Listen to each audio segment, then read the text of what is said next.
In this presentation, I'm going to talk about an exercise which in some form is accessible for pretty much anyone who can move, anyone at any age, provided you choose the section that's appropriate for you.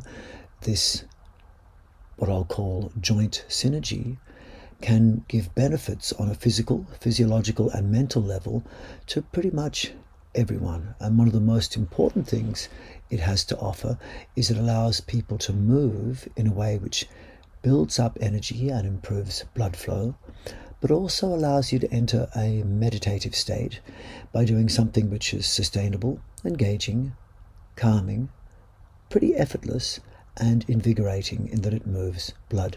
It actually allows anyone at the different levels that you can practice this at to enter what the athlete might call the zone or the flow state. So you can do this practice twice. The first time I'm going to talk over it, and the second time you can just do it by following the visual instructions and the clicks and movements that Jennifer and I do. It's going to be called joint synergy, where you move actively and fluidly from the core, not locking the core, and in this case you just breathe naturally. So there's 4 stages to this. The first is to check that you are lengthened and relaxed in your fingers, in your shoulders, lengthened and relaxed in your neck, and relax the pelvic floor. You can move these parts. Check that you're relaxed in your lower back and you can breathe naturally or roll the abdomen. We're doing joint synergy in different joints. The first is the hip joint synergy. So the first phase is musculoskeletal, where you move the pelvis either up and down, as I'm indicating, or forward and backward. Backward from the lower back, forward from the pelvis. Then you move in the second stage is a fluid phase, where we move through up, forward, back and down, or up, forward, down, back, up, forward, down, back. And the idea is it moves from the core. So once you've started moving fluidly in this joint synergy at the hip, then notice how it affects the core. And the core of the body is the trunk of the body in its outset. So you learn to see what the movements of the pelvis do to affect the spine. And as the hips go back, it makes the spine bend forward. As the hips go forward, it makes the spine bend backward. But eventually let it happen from the core, or from the spine initially, or the trunk, and eventually the lower abdomen. Now we're going to actually move the core a bit itself. So what I'm indicating is expand first the abdomen, then the lower back, then the upper back, then the chest, and again the abdomen. And you keep doing that in a sequence like I'm indicating. So you're rolling the trunk and the spine and the abdomen and chest. And now we're actually moving the core in a wave-like fashion. You can go at your own speed, faster or slower than us. And eventually, once you get the trunk to move like this, you can even draw the lower abdomen in as the lower back rounds outwards. Now we're going to do the same thing for the neck. We'll call it neck synergy. Either bring the head down, neck back, or the throat forward and the chin up. Once you've mastered this, then make this happen from the core. So before you bring throat forward, chin up, expand the abdomen. Before the head down, neck back happens, you round out the lower back as I'm indicating. Now make it fluid. So head down, neck back, lift the chin up, then throat forward, head up, head down, neck back. And you're moving your chin or your throat in a fluid circular pattern. And then notice if you relax, it starts to make the spine or the core move. So then once you've understood how the relaxed form of the body will move, and you've understood how the neck can move the spine, then make the spine move the neck. Now we'll do the same with the shoulders in what we call shoulder synergy. Musculoskeletally, the shoulder blades can move up and down and forward and backward as we're practicing now. This is a linear phase. Now you make that happen from the core. So as the shoulders go forward, it makes you bend forward. Shoulders go back, it makes you bend back. And now shoulders go up, lengthens the spine. Shoulders go down, shortens the spine. So let the shoulder blades roll. And if you relax the rest of your body, you'll notice how the shoulder blade movement makes your trunk move. So let the trunk move. And then once you feel how the trunk can move, eventually learn to translate it or reverse engineer it so your trunk moves before the shoulder blades. So round out the lower back before the shoulders go forward. Expand the belly before the shoulders go back, etc. Let the whole body, the hips, move.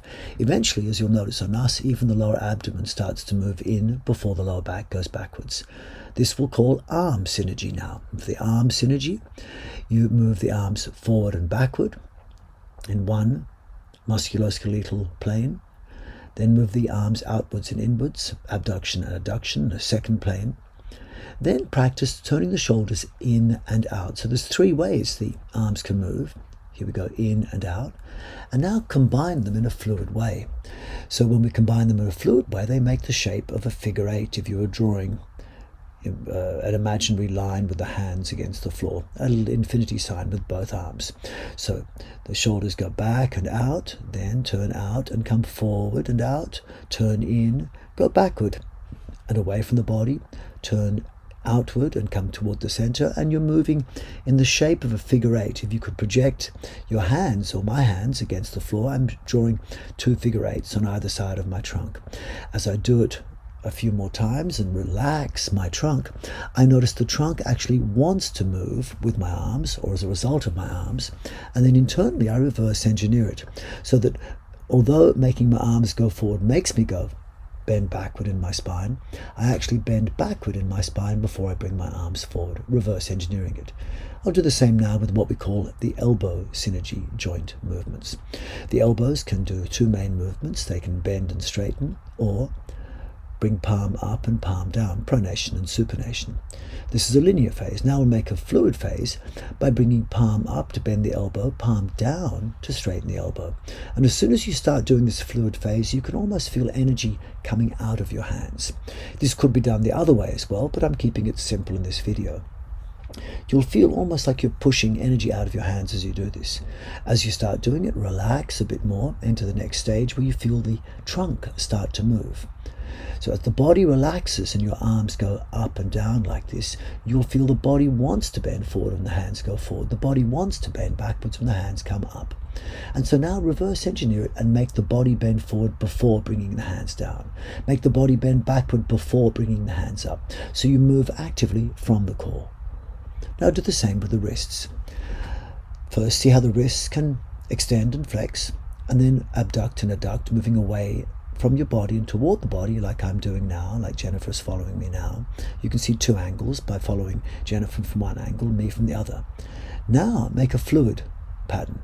So now make the wrists move in a circle. Not so much moving the wrist itself or the forearm itself, but let the fingers, the thumb, move in a circle fashion. And notice how when you do this and you relax, it makes the body want to bend forward and backward a bit too. So then let it start happening. Let the movement of the hand start happening from the core. Let the trunk move first in a way which helps the wrist move. Now we do finger synergy. So the fingers can open and close all together or one at a time. So I'd like you to make the fingers move like playing a piano. Open one, then the next, then the next, then the next. And then gradually make it a bit quicker. And notice how when you do the fingers, it wants to make the wrist move, which wants to make the elbow move, which wants to make your shoulders and arms move, which wants to make your core move. So let the finger movements go like a wave through the body and let them be moving from the core.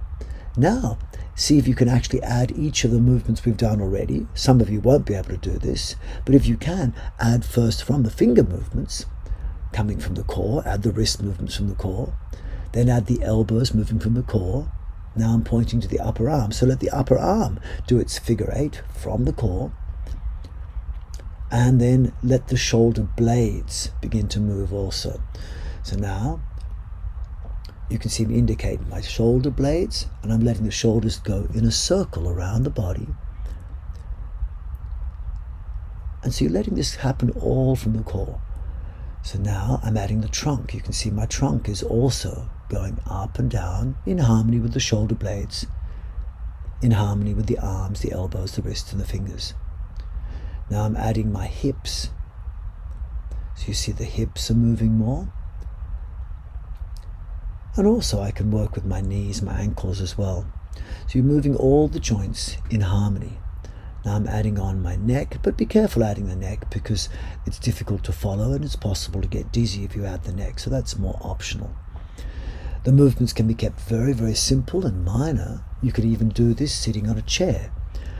And you can also go more or less than we're doing. So I've asked Jennifer to take it easy and not bend so far, but now I'm demonstrating that you can actually bend a long way, and I've taken my arms much higher and my hips much lower in each of these movements. What I'd like you to do, though, is to not make it in any way stressful for your body, which means it's safer to bend less and move slower. And be careful. You want to make it sustainable. Tense less, stretch less is a better motto. So as I'm doing it now, it's more meditative. The simpler you make it, the less stressful, the more calming. But of course, if it becomes too simple, for some people it will become less interesting. So you have to make it interesting enough to engage your mind, but not so it makes you stressed, and calming enough to calm your body, but not so much that it bores you. Now practice the movements we're doing now, going outward and upward, and then downward and inward.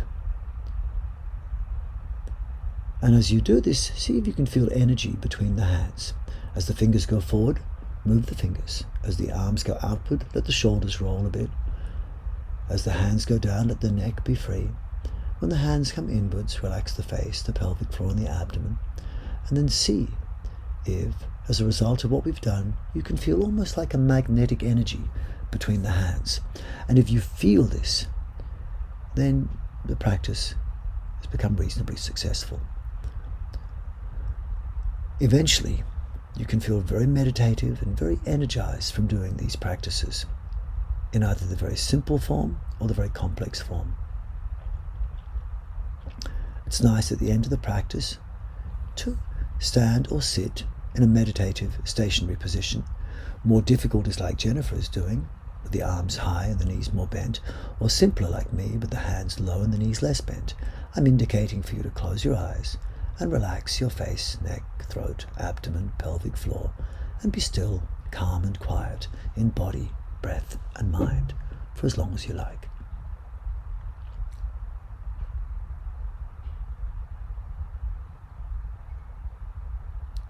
When you've finished your practice, it's nice to open the eyes and just move once more up and down to complete the practice. You can even bend forward.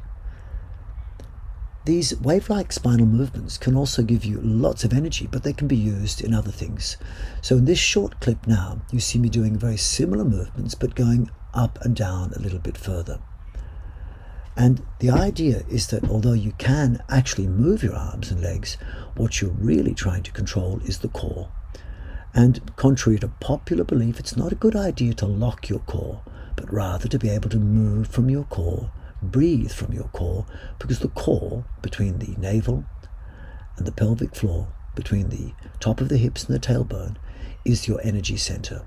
And when the core can move, and that's what I'm doing here, I'm moving from my core, breathing from my core, similar to what we did before, but now on my toe tips with my palms on the floor. I simply breathe from my core while doing this, and the legs can relatively easy lift up to a handstand, and then still internally I'm making the same movements, and I can even come from there into a push-up position and still moving the trunk. I could have done an up dog, down dog position, or I'm doing something similar here, expanding the front of my body, then drawing the lower abdomen in and pushing in the back, then pushing in the front. And I can do a very similar thing, either kneeling, where my arms actually move, or I can put my hands on the floor, and I can get the same effect as we did in the simple joint synergy, where my hands were actually moving, and my feet and my knees were actually moving. In the end, you can also move each of the extremities, or you can do the same thing, get a similar effect with the hands and the feet on the floor in something like a downward facing dog pose, which is what I'm demonstrating now. So this practice at its most subtle form also gives you the effect of breathing. So all I'm thinking when I'm doing this is I'm breathing naturally, but I'm allowing the movements, the expansion, contraction of my core to actually make the breath happen for me. And this massages my internal organs, this mobilizes my spine, makes me feel very energized and calm. Try it now without my instructions. As you practice again, do it in a way which is meditative. To make it meditative, think always that the purpose of the meditation is to spread good energy and loving information through your body by making the good energy the enhanced flow of blood through your body without making the heart race. And the loving information in your body is the enhancement of the parasympathetic nervous system, that which keeps you rest, rejuvenation, regeneration, and relaxation, and allows the functioning of your immune system, digestive and reproductive system. So to allow this to happen, stop blocking the flow of good energy and loving information through your body. Keep the idea that you should be tensing less, stretching less, breathing less, thinking less as much as possible, and encourage the flow of good energy and loving information through your body by moving actively, by moving from your core, by breathing naturally, and by moving fluidly or gracefully. Enjoy the practice. Thank you.